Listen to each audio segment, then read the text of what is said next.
Story title: The Phantom of Oradour-sur-Glane. In a quiet French village, a massacre left more than just ruins.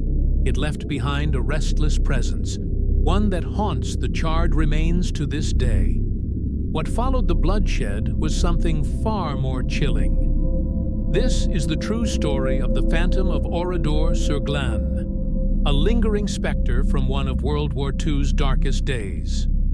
On June 10, 1944, in Nazi-occupied France, Oradour-sur-Glane became a ghost village overnight. A German SS Panzer division surrounded the town and rounded up its 642 residents. Men were taken to barns, women and children herded into the local church. What followed was an unspeakable atrocity. The soldiers set fire to the barns and opened fire, killing the men trapped inside. The church, filled with terrified women and children, was bombarded with grenades, ignited, and left to burn with all its occupants inside.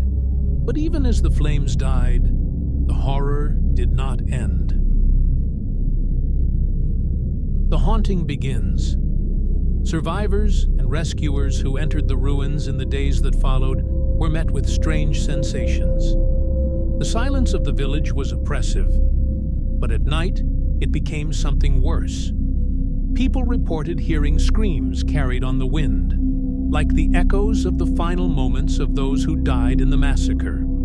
Even stranger were the reports of figures moving through the smoke and shadows, disappearing as quickly as they appeared. The church, blackened by fire and smoke, became a focal point for the strange occurrences. A local priest, Father Jules, was convinced the spirits of the dead could not rest. He claimed to hear the bell of the ruined church ringing late at night. Impossible, since it had melted in the fire. Many villagers who wandered near the church after sundown felt a powerful, unsettling presence, as though they were being watched from the charred remains. The phantom appears. In 1946, two young men dared to explore the ruins after dark, intrigued by the stories. As they walked the crumbling streets, they were struck by a sudden drop in temperature.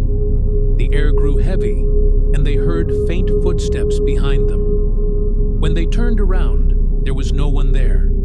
The sensation of being followed grew stronger as they approached the church, where they decided to step inside. What they encountered would haunt them for the rest of their lives. Standing at the altar was a figure, a woman dressed in tattered, soot-covered clothing. Her face was hidden in shadow, but her form was unmistakable. The men called out to her, thinking it was someone who had wandered in, but she remained silent, turning slowly to face them. In the dim light, they saw her eyes. They glowed faintly in the dark. Without warning, the figure let out a blood-curdling scream that echoed through the empty streets. The men fled the church, and when they returned to recount their experience, the locals were not surprised. They had seen the ghost themselves. More encounters. For years, the haunting of Oradour-sur-Glane persisted. French soldiers stationed near the village in the 1950s reported seeing strange lights above the ruins and encountering shadowy figures at night.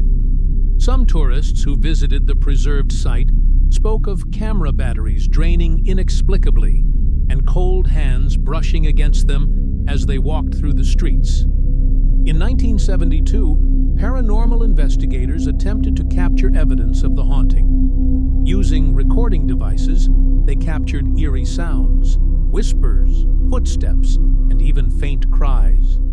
One investigator claimed to see a shadowy figure moving near the church, but it vanished before he could get closer.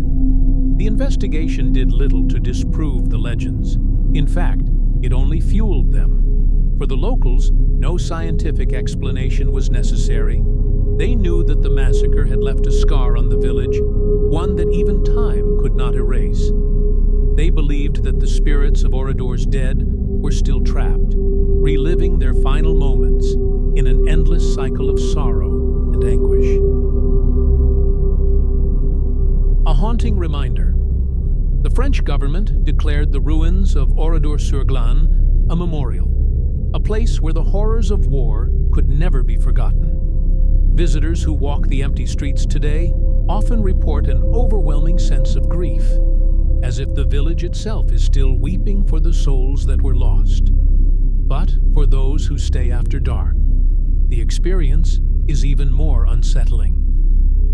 The Phantom of Oradour is said to still roam the streets, a lingering reminder of a tragedy that has never fully ended. Whether it's the spirit of a villager seeking peace or something far darker, no one knows.